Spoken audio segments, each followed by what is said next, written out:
So how would you define, if you kind of categorize, you're trying to explain to somebody outside of sports or even sometimes inside of sports, because I'm not all that familiar with corporate partnership activation and I've been in the industry for a long time.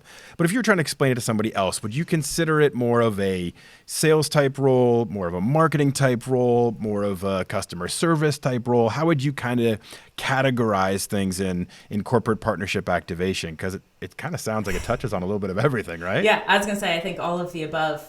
Yeah. Probably when I'm in a situation where I'm at a salon or something and they ask what I do, I tend to just throw marketing out there because it's something everyone understands and it's a big part of it. It's true. If I don't feel like explaining it further, but no, it truly is all of the above. And we, as our corporate partnerships department, are very keen on not separating activation and sales. I know that's a thing that goes on with other teams, and there's a sales process, and when the sales process is done, they hand it off to the activation team. And we are so focused on not having that wall between us, and our activation managers are on sales calls. They're part of the legal process, and our sales guys are part of our activation process, because again, when renewal time comes up, it's going to be a team effort to make sure that we've hit on everything we need to, and how to convince our partners to stay on. So I certainly wouldn't define it as any one. It's absolutely customer service. If you want to boil it down to the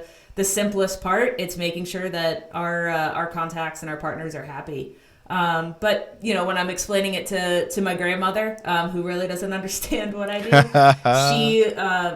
she understands the partners have a financial element to our team, and it's about providing that value. And especially with our situation right now, we don't have games, we don't have players, we don't have dashboards or commercials or those standard things. It really has taken on a whole different perspective of how you define that value.